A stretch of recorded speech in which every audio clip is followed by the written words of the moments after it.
Welcome to Smut and Sensibility, a podcast for romance readers and romance writers. By romance readers and writers. We are Amber, Allie, and Marie, a group of learned ladies who love talking about the romance genre. In this podcast, we will talk about our favorite books, writing craft, and how we make room for a creative life in real time. So buckle up and enjoy the ride. Welcome back to Smut and Sensibility, everyone, a podcast for romance readers and writers by romance readers and writers.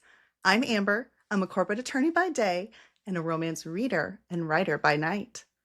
I'm Allie. I'm a doctor writer, and I am studying history part-time at Oxford as well, in addition to are. And we're doing the podcast, and we're having a good time. Always having a good fine. Yeah.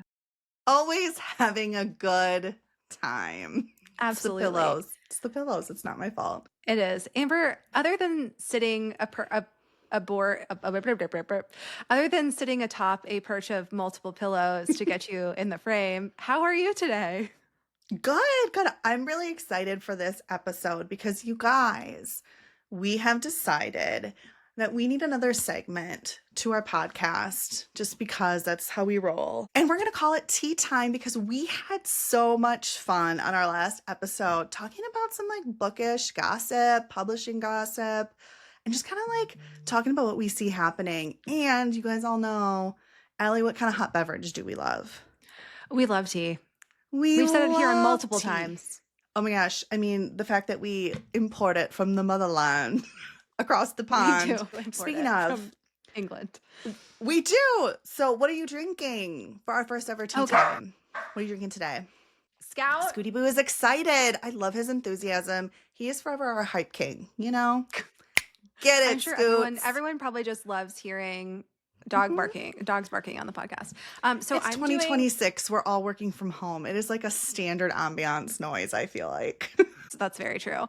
So I'm drinking, for those of you that can't see, Amber, of course, was like a hot beverage. I'm drinking a cold one. I'm drinking a iced matcha. I'm calling this like a raspberry jam jar matcha spritz because, and this is inspired by a drink that I saw at M&S when I was in What Oxford. is M&S for those of us who haven't been there? What does it stand for? Oh, it's Marks and Spencer. It's a department store. Then also they have a cafe, sometimes like a food court, and then they have like coffee and all of that stuff. And this is a chain in England. Like it is, yeah. Not just in Oxford. Okay. No, it's a chain. And they have a drink that it was like a pineapple puree matcha, but it was really interesting how they made it. They put like coconut water in it as well as like some sparkling water in with the pineapple puree. So it was kind of like a little spritz, which looked really good to me. And so I was like, well, why don't I do that? So I did some like raspberry jam that I thinned out. I made my matcha. And then I had this like random like strawberry Perrier. And I was like, let's just throw that in there. So that's what we're drinking today. Those all sound delightful separately, let alone together. What is the verdict? You have to take a sip and let us know. Oh, I can hear the ice. The ASMR is ASMRing. Yeah. Good. Sounds delicious. Here's some ice. It's my clingety cling. As my husband says, that's your white girl stir. Like I stir everything, even if it doesn't need to be stirred. And I've got my reusable metal straws. And he's like, oh, good God. But yes, he knows you. That's what marriage will do to you. I stir everything. So hope you liked that. Amber, what are you drinking? I have my cute little Smut University cup today, but I'm drinking some black tea and can just take a wild gander at where it's from. Is it from Bird and Blend, the really good tea company that you showed me? It is from Bird and Blend. This one's called Creme Brulee, you guys. It's a black tea and it's described as creamy vanilla with a rich toasty twist. So, I mean, hello. A rich toasty twist. Don't threaten me with a good time. And I put a little like creamer in it because like I drink cream with my black tea. Absolutely. So now that we've got How is it? Our beverages. Okay, let me take a sip. I mean, I'm not gonna lie. I already took several sips, you guys. It's delicious. So I can't do that to you listeners. I love it. It's so good. My bag is almost out. That's how much I love it. So what do we have for tea time this week, Allie? Allie actually found this one. So, and it's a big one. It's a fun one. It is a big one. It is a big one. So if you read our newsletter, you know that I have fallen down the Fourth Wing rabbit hole. Late to the game, series. But we accept her all the same. So late. So late. And that's okay because That is we okay. accept people whenever they come. Whenever they're ready to walk through the Shadow Daddy gates, we will let them That's right. come Whenever through. they're ready to cross the parapet, they can absolutely Yeah. join us on the other side. So I read that for our in-person book club, and that just totally I binged the whole series, and I read all of them in like less than a week. Great, 10 out of 10 recommend. But the internet got word of a new post on Amazon that was for like an Empyrean new book that has it was like untitled and cover TBD. Everybody lost their collective goddamn minds. Now, I will say the specs of this are that it's currently like untitled, and they've had to change the name so that it specifically says not book 4 because they've said Which it's is not hilarious. hilarious. We'd all assume. Also, it's only 176 pages, so there's no way that it would have been book 4, right? How did you find out it was only 176 pages, by the way? It's under publishing details. So for any book that's, on there, it'll tell you like who the publisher is, when the release date is. This one also tells us that it's a hardcover and it's 176 pages. I just wanted to show off your sleuthing skills to everyone who's listening. Well, it's easy to find. Yeah. And it should be coming out September 29th, 2026. And I think it's really funny that Rebecca Yarros was she had to talk about this at her Q&As with the Fourth Wing night that she was doing with some of these major league baseball teams. I think it was the Colorado Rockies that she was just at for Fourth Wing night. But it was really funny because she was like, yeah, we were trying to hide it, but we have to get pre-order volume. And so people need to be able to pre-order it. So it has to go online, and you guys found it. And, so, and everybody was going insane. So she was like, yeah, it's a surprise of what it is. But to me, that's novella length, right? That's 176 pages. So my question is, Amber, and we get to do what we love to do, which is speculate wildly. So what do you think this is going to be? There are so many theories. So without going to the internet, at first I thought it's going to be a Xaden point of view, but that was just my initial gut, not really trying to think hard about it, just because that seems to be popular, what people do, right? They'll come out with a novel that whether it's completely tandem or it might give you new information and being from that character's point of view.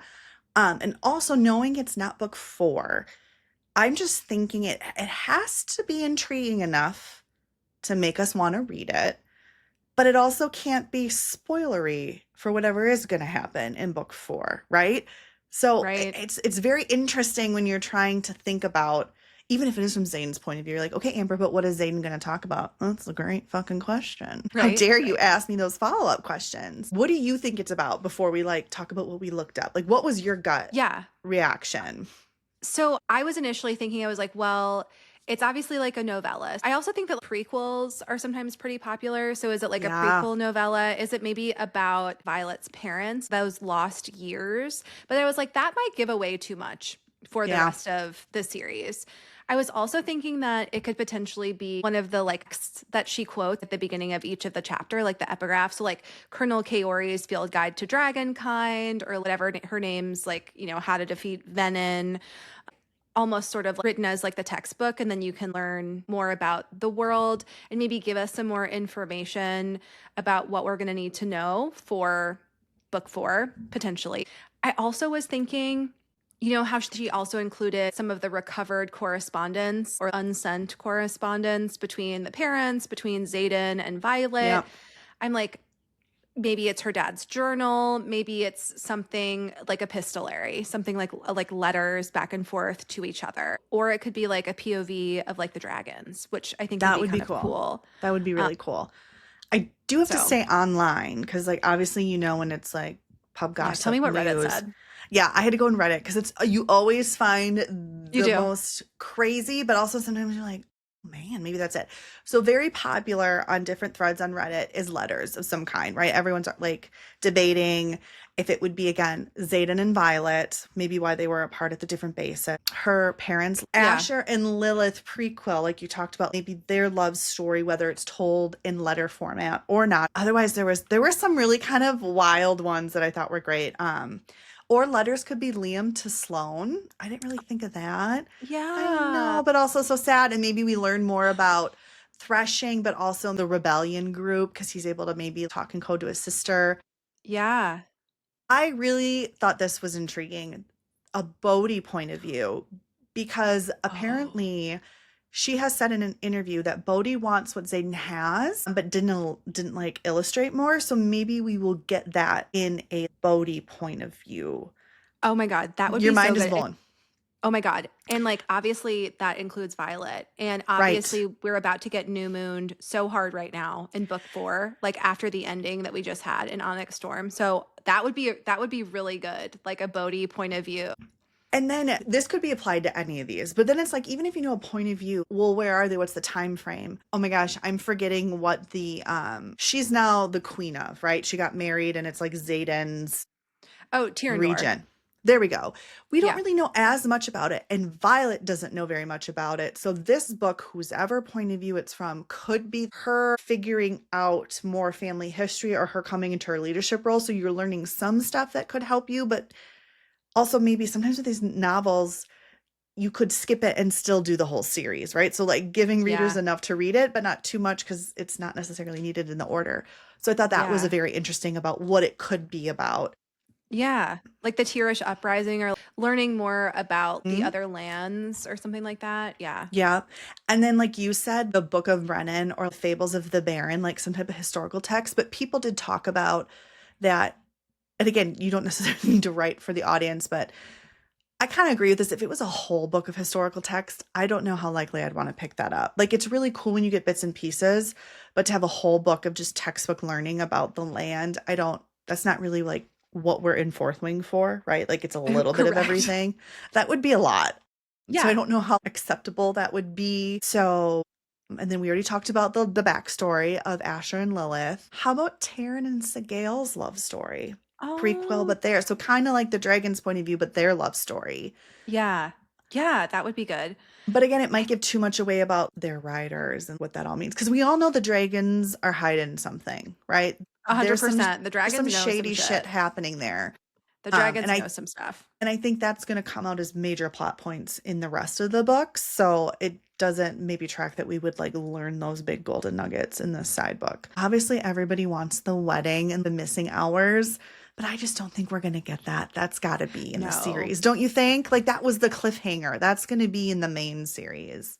Yeah, I totally agree. I don't think that we could know that because I do feel like that's going to have to be part of book 4 of like Violet trying to piece together like what happened like when she was not conscious. And obviously the temple lady, the high priestess, like owed Xaden a favor, right? Because they Yeah. saved the temple Yeah. from the wyvern and the venom. But yeah, I'm kind of wondering about that. I think that one of the things that I thought was really great about the series is that I have so many questions, like curiosity about what's going on with Mira and the grandma. Obviously, something is afoot. And we've talked about this like on the phone before for like hours Yes, we about like the have. theories.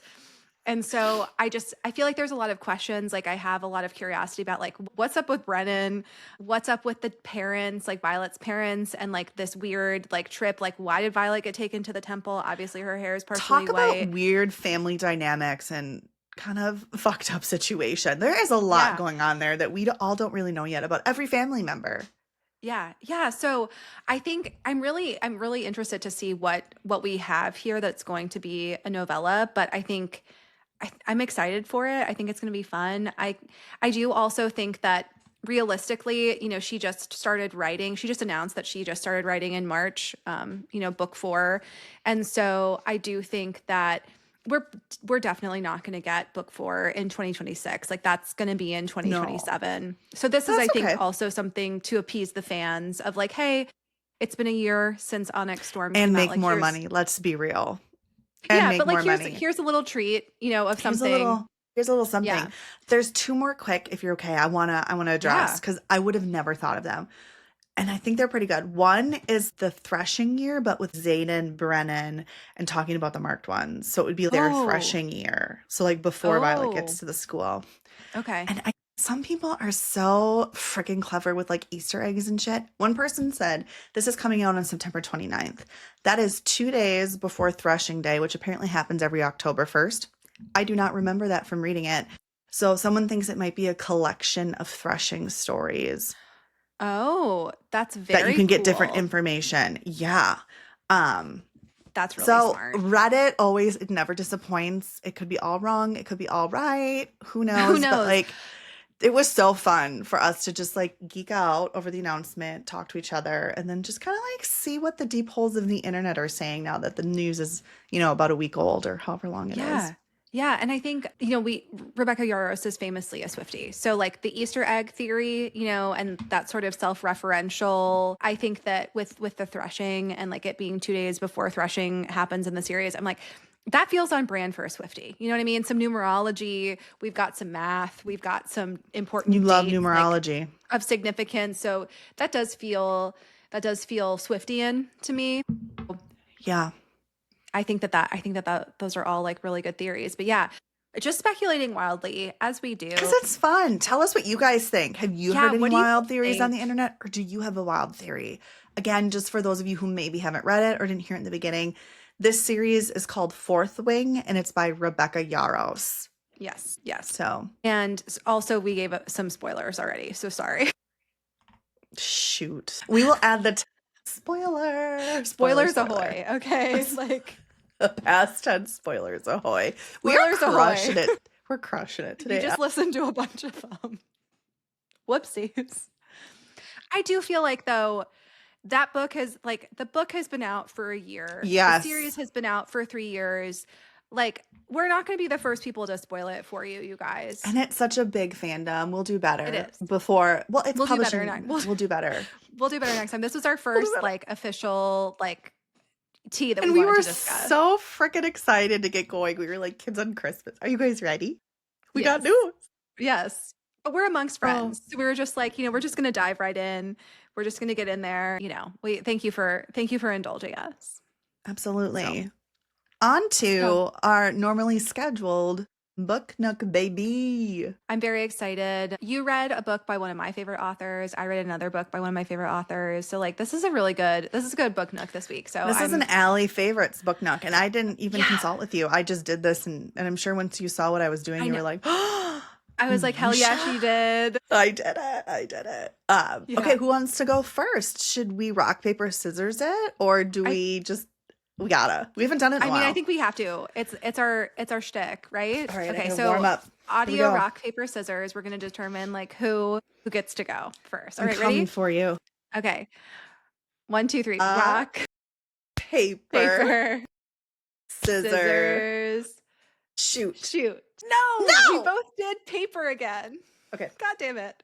I thought we did scissors last time. We did scissors both that last time, so that we were both like, we're not going to both do scissors, and then so we both did paper. So. Okay, here we go. Okay, ready? Yep. Rock, paper, scissors. Shoot. Oh, you won. I did scissors and you did rock. Okay, all right. I did Thank rock. God. We're getting better. Are we though? Are we? Can you get better? Okay.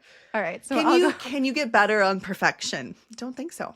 I don't think so. We at least didn't have to. We only did it twice this time, which I do think is an improvement because we do tend to always pick the same rock, paper, or scissor. We're just on the same wavelength. Allie, We are. tell me what you read for Book Knock. I am so excited. I'm falling off the 2 pillows on my chair in anticipation. Okay. Princess and the Pea. Princess and the Bee. I read Starlight, Heir by Amalie Howard. And I had mentioned what ended up being book 2 in this Starkeeper series, which was Queen of the Night Sky. We had talked about that in our like January episode of like our most anticipated like 26 for 26, which pretty much was the first half of the year because a lot of the later fall releases hadn't been released when we recorded that. But or announced. Queen of the Night Sky was one of them. And, I am not like a high volume romantasy reader. So my dumbass was like, yeah, I can't wait to read this. And so then I like sat down to read this. I was like, oh, this is book 2. So I was like, I guess oh my God, I'm dying. So I was like, okay, well, I guess I got to read book 1. So that. Dun. I was gesticulating wildly. It's going down. I'm We're yelling yelling timber. timber. You better To move. move. You better dance. All right. Anyway. You're welcome.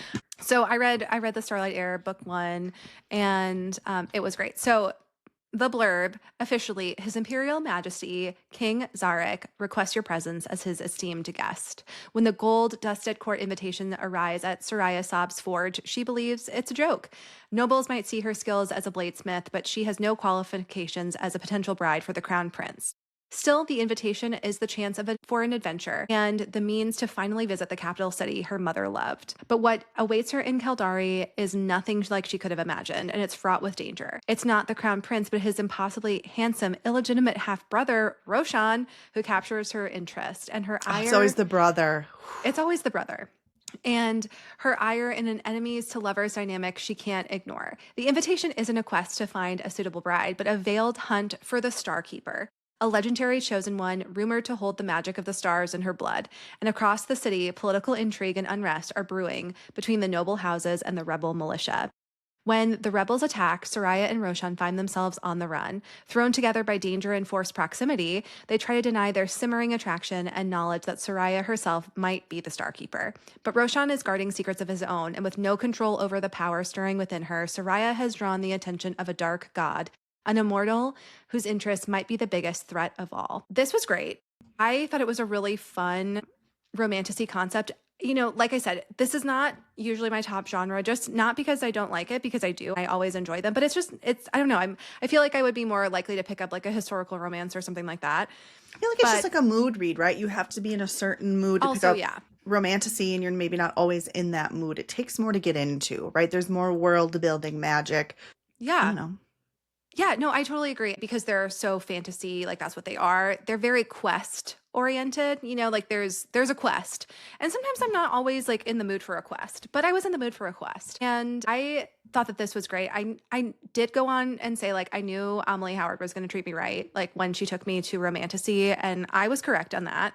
My intuition was absolutely correct. And this was really interesting world building, and I loved the magic system and the mythology that is in there. It is based on South Asian mythology, and that was really fun and like really cool to see and good to see. And I would love to see like more of that in books. And I think there are some, you know, I think there are some more books that are coming out that have more, you know, roots in their like magic systems. And I think that is fucking cool. So I loved it.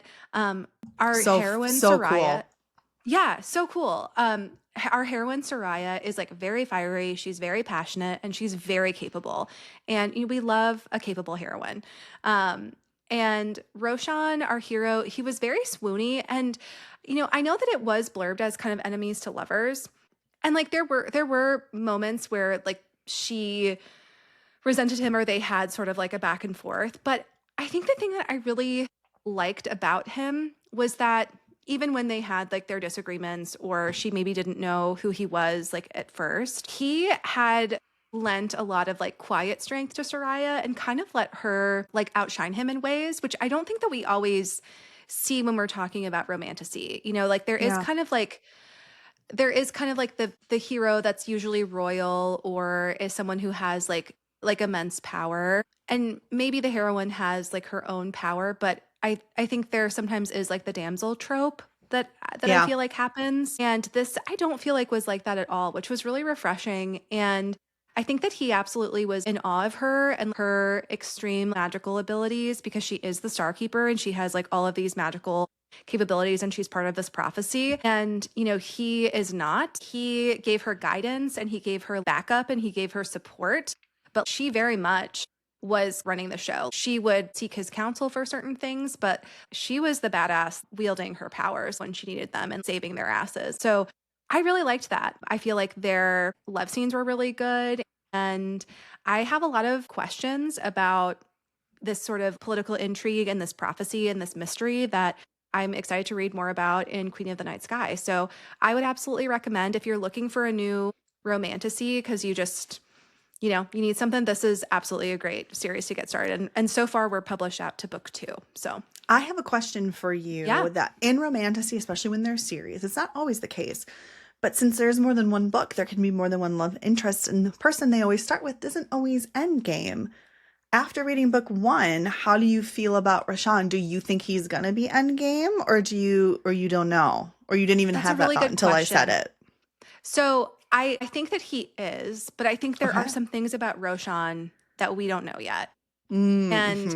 I think that we are going to have some complications about it. So I think that he might still be endgame, but I think that there's going to be a big reason why he can't be that is going to be revealed, because we do also have the god of the night, and he has sort of like some interstitials, and I kind of have like some suspicions about like who that is and how this is going to come into play. And Roshan very much is like, there's stuff that you don't know about me. And I think that we revealed some of that at the end of this book, but I think that there is a whole nother layer that we don't know yet, and I think it's going to be a big deal. So It sounds so good. those are my thoughts.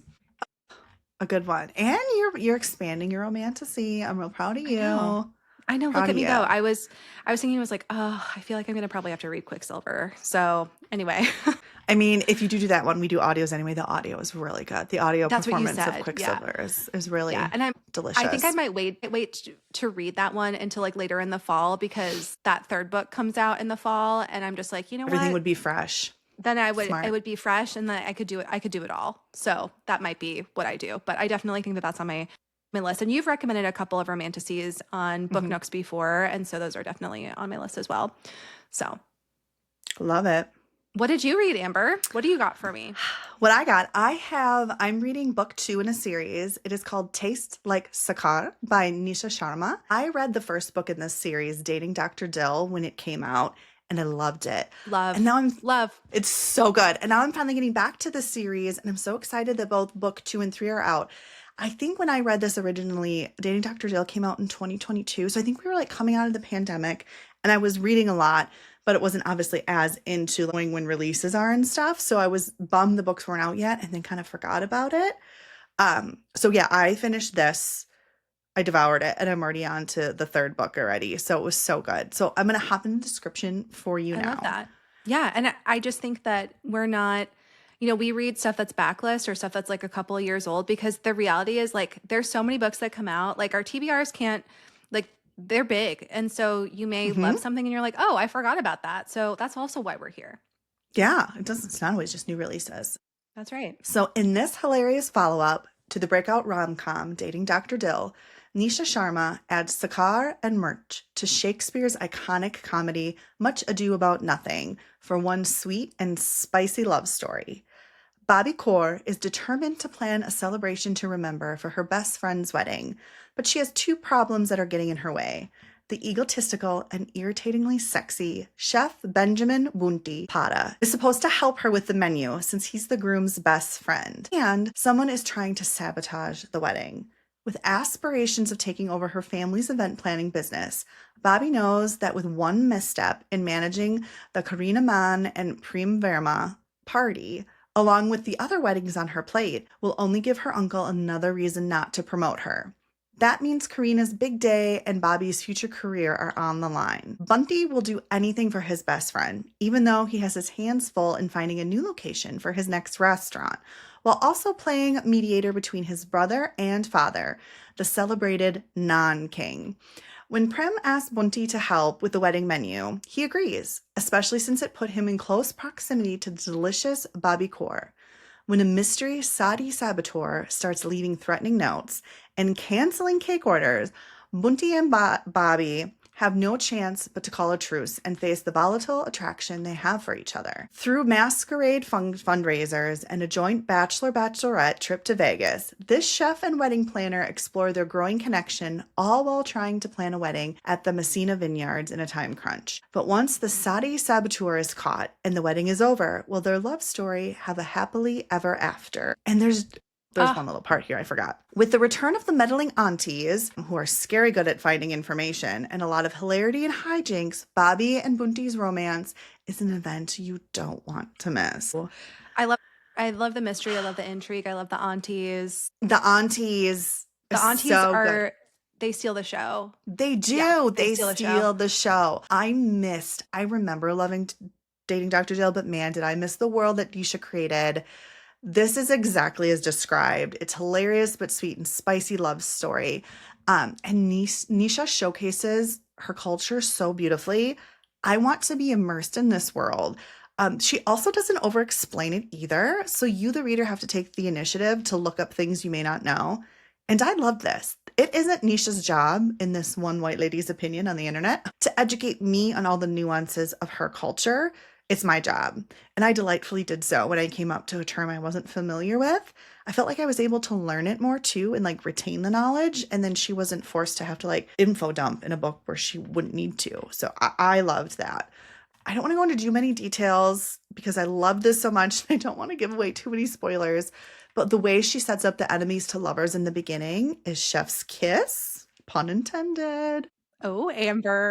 I know, watch out, I'm sassy today. Right away, I was like so enraged on behalf of Bobby for some of Bunty's behavior. And I was like, oh, what an asshole. But again, as their story and relationship developed, I like loved them together. They complemented each other so well. And in more ways than one, if you can catch my drift. As the description promises, this book is spicy in the very best way. You might get tied down with excitement. To get maybe a little punny joke Amber, with yes. I know, watch out. So just be prepared. You may or may not get some ropes in this book. You will just have to read to find out. Love it. Also, last kind of like summary section, the body representation in this book made me want to like stand up and cheer so often. The way Bobby describes how society and her family and her own culture have viewed her size, just being in public and at events, and her unapologetically being herself and loving herself was just so beautiful and inspiring. She never didn't want to be her size or who she was, which I loved, because I think a lot of times, right, like society tries to make you feel shameful, but she was just exhausted by all the judging and having to defend herself if she was in certain places and in certain outfits or just simply existing in her body. And I loved that definition and her confidence. I want to bottle up Bobby's confidence and her mentality. So there were so many times when I was reading this, my like inner voice was like, Amber, you need to remember this, because like we all have body issues, right? Like we've gone through different phases of our lives and different sizes, and like, so my little voice was like, take notes, you badass, take up space. And then her dedication. Are you ready for this? Yes. I don't think you are. Okay. This one is for the people in my past who've judged me by my weight and underestimated my worth. Your poor math skills have only added to my value. Queen. Oh my God. Mic drop, chills. God, she is just so badass. Like, I freaking love her. I have such an intellectual crush on her. I know you do. I'm surprised you haven't done a book by her. And I was like, I wonder if Allie's going to be like a little jealous that I'm doing a book nook on her. But yeah, because besides her being like a kick-ass amazing romance author, she is currently working on her PhD in literature and social justice. And her area of study is critical race theory and cultural studies. And she's a new mom. So like, what can't she do? Such a big crush on her. We do have a really big crush on her.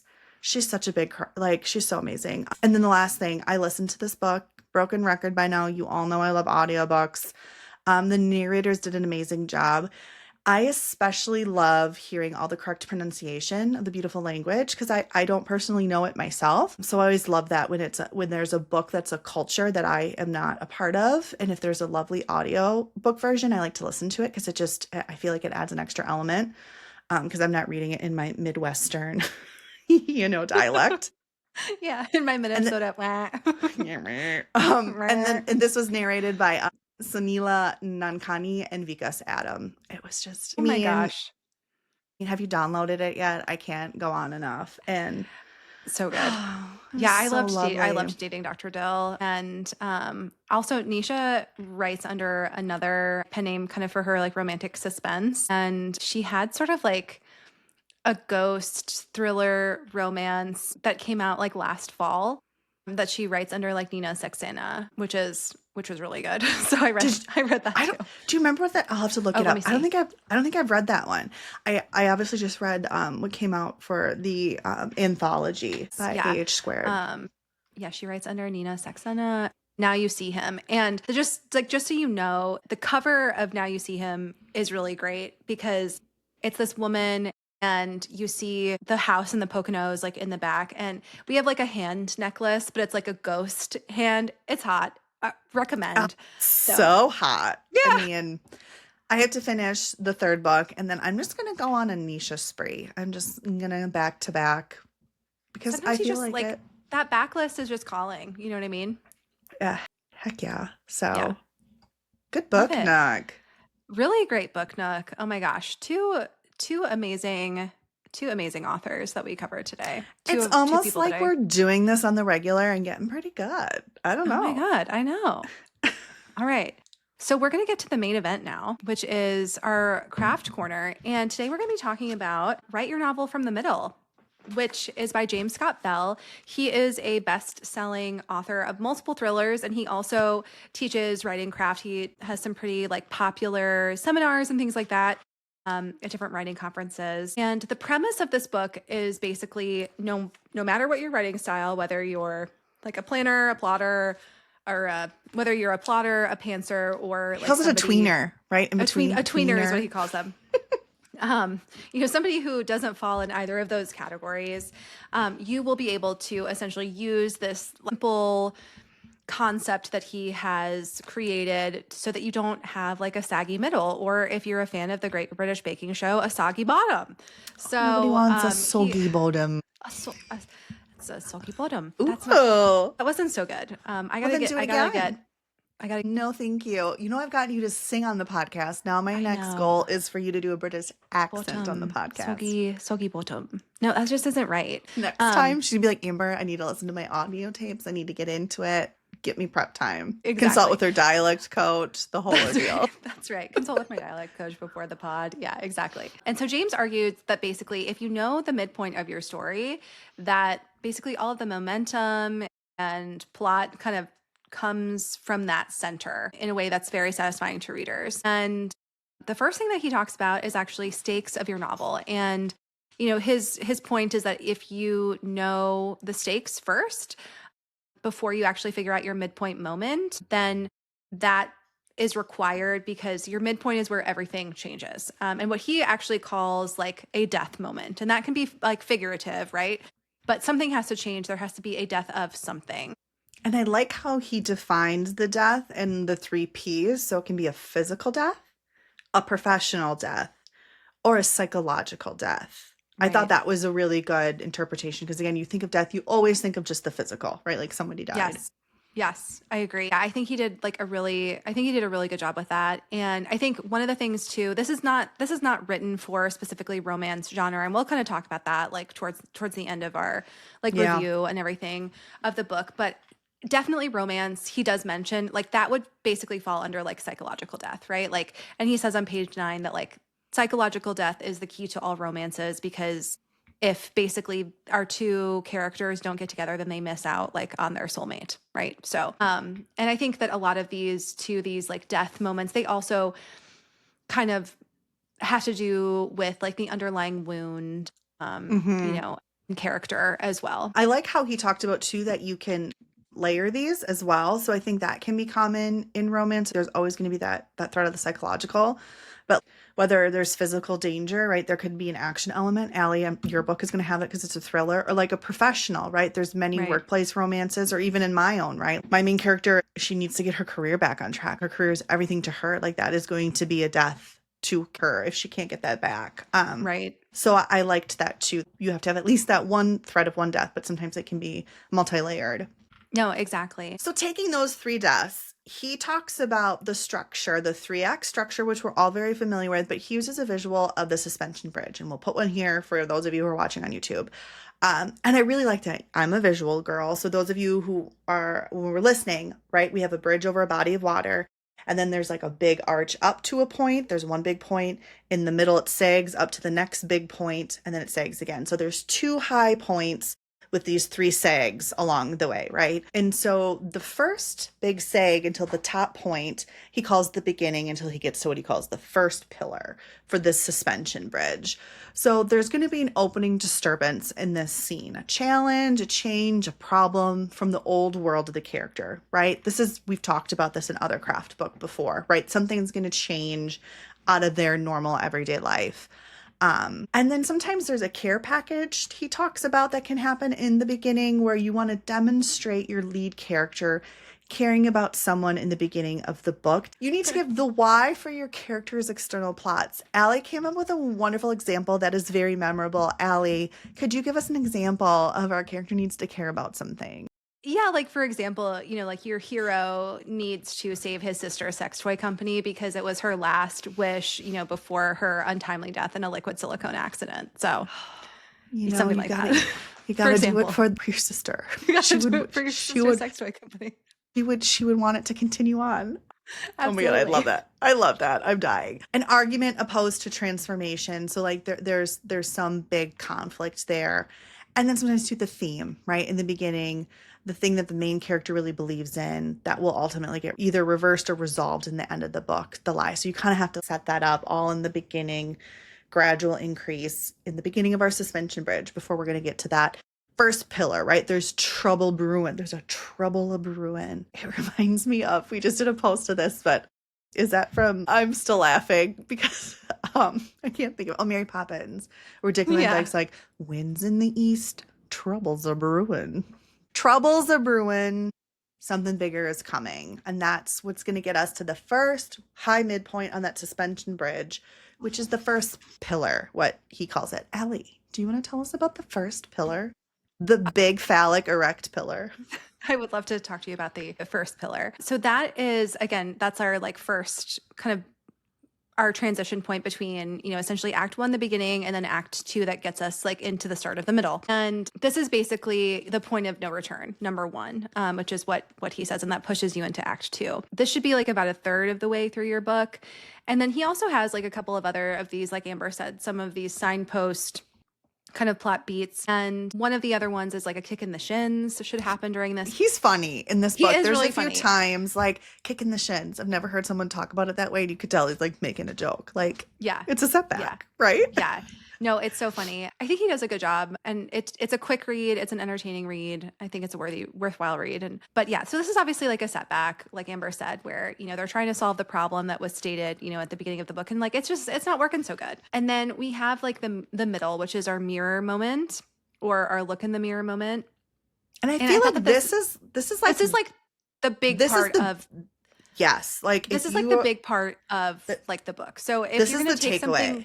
Yeah, if you're going to take something away from this book or be oh, I think that this book would really help me, this is it, is sort of his 2 big things are this middle, mirror moment, and then his golden triangle, which we're going to talk about in a minute. But the thing that's cool about this mirror moment is he talks about it both in the frame of if you are a person that you're really a character-driven writer and that's sort of how you come up with your story, you can do it that way. You can also do it if you're really a really big plotter, and you can layer them on top of each other as well, which is nice. So in the character driven version, your character will look at themselves and be who am I? What have I become? What do I have to do to basically overcome these challenges? They're going to say to themselves okay, I have to let go of something. Something has to change. I can't keep going on this way to achieve my goal. And we're going to have to do something. And then with plot, they're really weighing the odds. And this is sort of something that is forcing them to be really overwhelmed. And the fact that there is no way to get out of this situation. And again, this is the death, sort of the death moment, right? This is, we can't keep going without I have to give up my job. Or in romance, I would sort of say that this would be the point where, there's sort of the death of, I can't be with this person, right? Yeah, it's definitely a no-way beat. I thought of it. It's a later no-way beat where they're really having that internal conflict of almost that psychological death. What I found most important, I want this new lovely shiny thing, but that's not what's most important. That wasn't that theme in the beginning, whatever I'm really holding on to, no matter how beautiful this looks. Am I going to reinforce what I've always done, or am I going to evolve and change? Yep. Yeah, exactly. And so, James does say that like he thinks that most other plot books consider like the middle as just like another plot point, and they don't really spend like that much time on it. It's sort of like, okay, there's this middle scene. But he argues that this is something that's more internal, and it's actually just a moment. It's not necessarily a scene. It could be a sentence.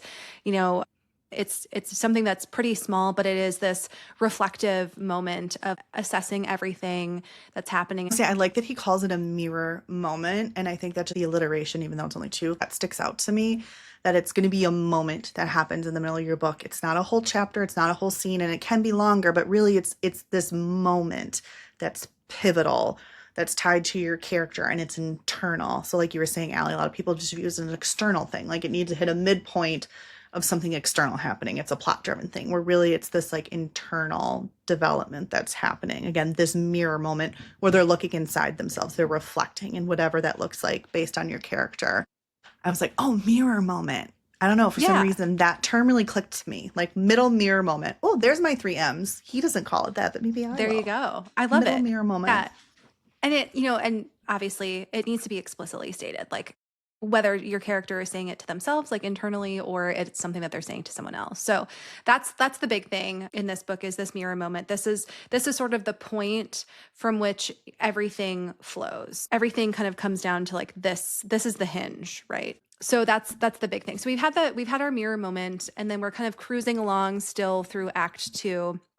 Other books call this like the fun and games. This is the hijinks, this is the quest, this is the series of battles. We also have the pet the dog moment, and this is kind of a nod to the save the cat, right? So during this Act 2, the character needs to help someone or something, and it needs to cost them something. But again, we're being endeared to this character, so we have to see them go out of their way to do something, even if it makes more problems for them down the road. And then as we're kind of coming up to that second swell to get us into the next act and through the second pillar, we have mounting forces. Things are getting worse. And as we've talked about before, hopefully throughout this whole time, from the beginning of your book onward, you're pretty much like making your characters' lives worse at every chance that you get. You're continuing to do that here. And that really needs to be evident, because we need that propulsive force to keep us going through this middle part of the book. We always make it worse, don't we? When in doubt, make it worse. When in doubt, make it worse. That's right. So now we get to what he calls the second pillar. So if you're still visualizing that suspension bridge, really that mirror moment is the most important thing in the middle at the bottom of that suspension bridge, but he still kind of is describing the whole plot structure. So he likes to call it that second pillar, which like Allie alluded to is the end of Act 2 into Act 3. And he calls it again the doorway of no return, number 2. Very aptly. First one's the door of no return, number 1. This is number 2. So remember now that first door is for sure slammed shut, right? It has to be an event that feels like a major crisis or setback. It can be a clue or discovery, but that second pillar on that suspension bridge really needs to push that lead character into Act 3. So things that might have been a decision before, they still have agency, but the choice is like they have to keep going, or they have to make the change. Something is happening. And then lights out, kind of like a lot of common term is dark night of the soul, the worst part, right? We're really having them down and out. And then he calls it a Q factor as another signpost that would happen in this act. So an emotional reasoning that gives that lead courage to fight or to make the right choice, right? Kind of that internal, not necessarily dialogue, but that internal struggle again to keep going. And then the final battle, right? Are they going to make that choice, that right choice or not? Sometimes it is a physical battle, depending what kind of story you're writing, but many times it's not an actual sword fight battle. And then the very end is that transformation, right? He states it's usually the last chapter. But again, I think he writes a lot of like thrillers and mystery types of books. So this might happen a little earlier I would argue, Allie and I would argue this would happen earlier for romance, because we want to give that breath of fresh air and then maybe an epilogue to really have that resolution. But you got to have that transformation. They were finally able to overcome whatever internal obstacle was in the way, so that now they're in love and that they've changed for the better. So that's the suspension bridge in a nutshell. And again, the main important piece is that mirror moment in the middle, that it is internal and transformative. And then he now wants to talk about the mirror moment as a golden triangle. Allie, are you ready to dive into our golden triangle? I'm ready. The Eye of Sauron, as you said. Yeah, I don't think that's We probably are the holding right up triangles. reference. Yeah, I think that's No. probably not the right reference, but it is the all-seeing golden triangle. So, Yes. yes. Yes. Which I love a visual. Hopefully this isn't some type of gesture that we shouldn't be doing, but we're making triangles with our hands. With our hands. So, I love sorry about that. You're like, we are old, lame ladies on the internet who knit. And you're That's like, are we right. doing gang symbols? So the golden triangle. Yes. So the golden triangle, this is another like key kind of takeaway from this book. And as Amber had mentioned, the mirror moment is sort of the apex of the triangle. And from this, we can determine all things. And that's his argument. And in the bottom left part of the triangle, we have the pre-story psychology, the death that your character needs to have. You can kind of create their whole backstory and have all of their pre-story psychology. And then, consequently on the other side, so then the bottom right of the triangle, we can show that our character has transformed. We want to make sure that this is not just like an inner realization, but also has like some form of action too. The character has to follow through on their actions for internal change. And we've talked a couple of times about agency. Your character needs to choose something. Your character needs to choose the hard thing, the difficult thing. It's not really as satisfying if like something conveniently happens for them or if something is taken away from them, but like they didn't really have a choice. Like they need to make bad choices. They need to make good choices. They need to make choices. He gives a good example in the book with Scrooge, right? He wakes up, he has this moment. He's so thankful he's changed, but he could just not act on it and keep doing the same and hoarding his money.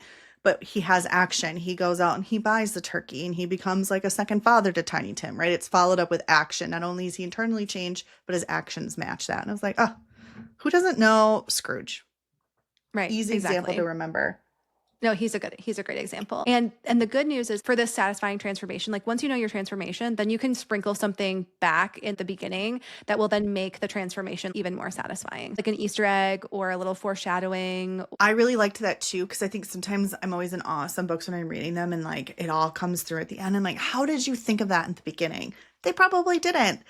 They worked their way to the end, thought something might be a good visual representation of it, and then just go plant it earlier in the beginning. Like whenever you think of it, if you want it in there, just go plant it earlier. I'm like, that's right.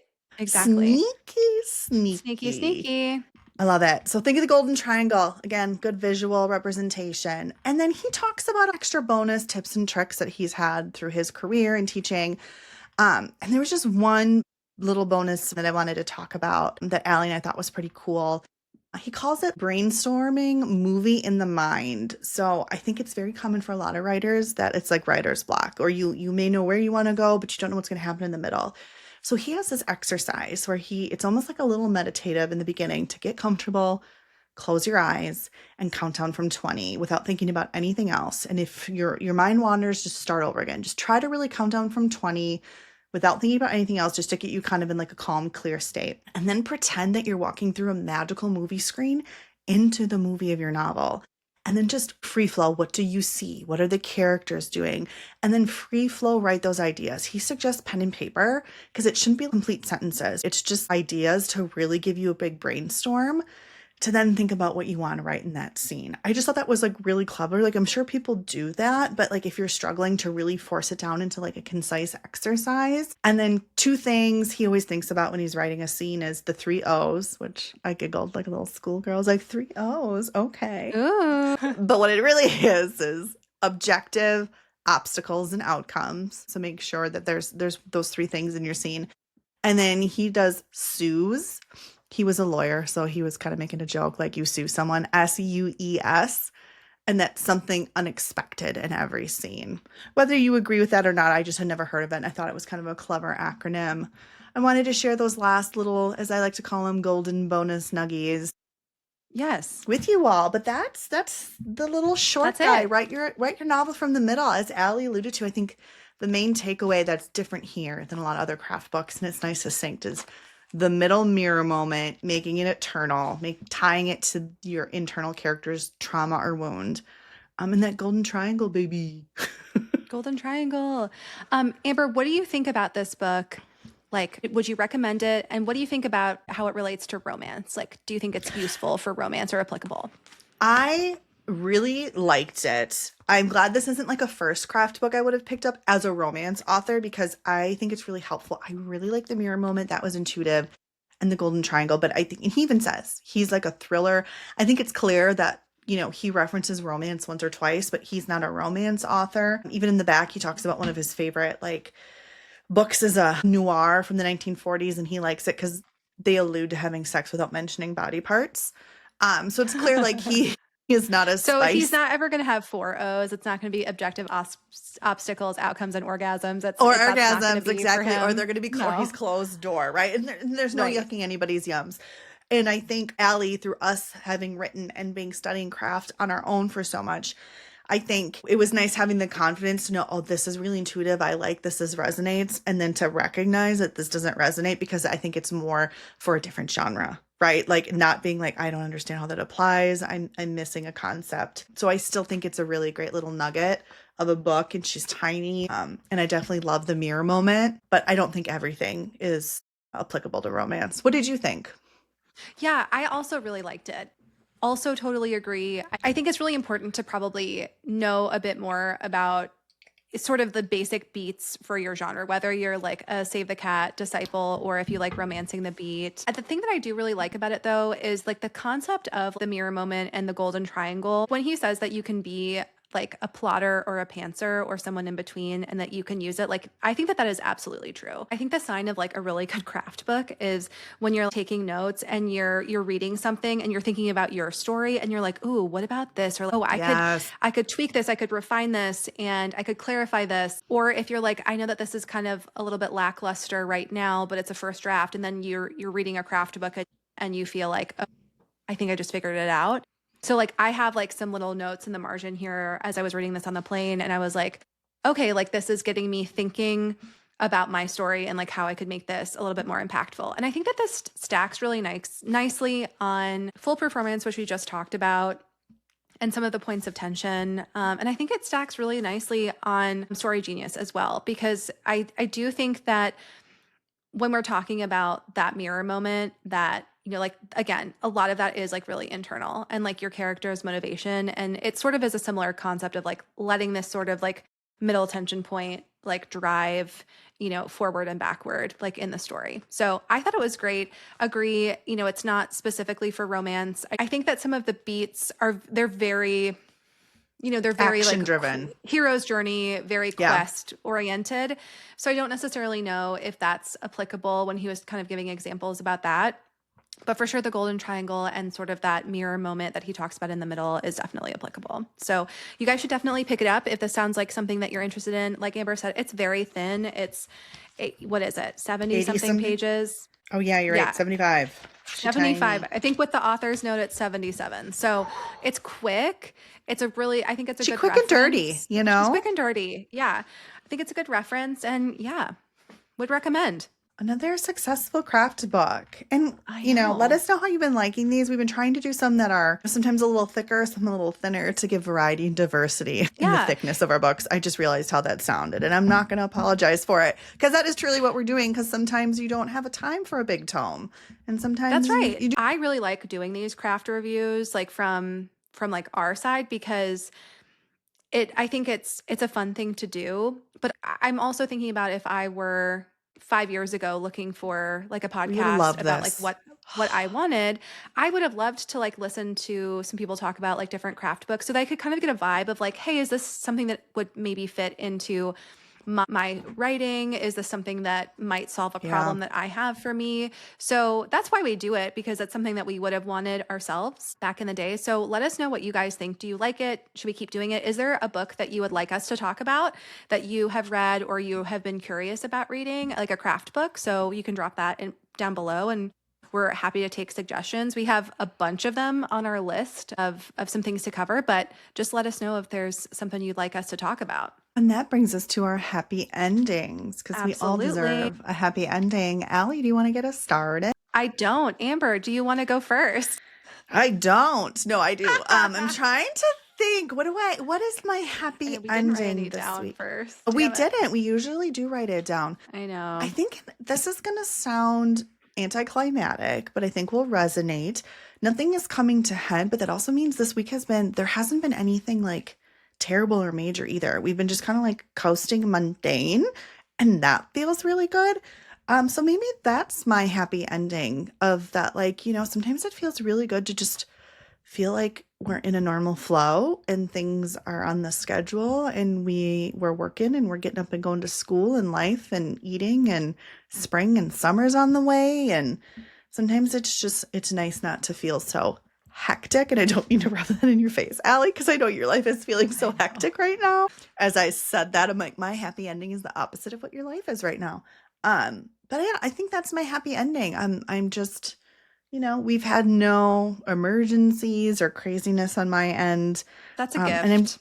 it is a gift, and I'm really That is a gift. excited just to continue podcasting. And even though we're having our summer schedule, I'm excited to be brainstorming some summer vacay podcast episodes. And you and I are planning ahead for the fall and winter and next year because we've got big plans and we're just so Yeah, you excited. guys, So we're I excited. feel I'm just feeling like really hopeful and stable, which I almost like want to knock on wood and not say it out loud because I don't want to scare it away.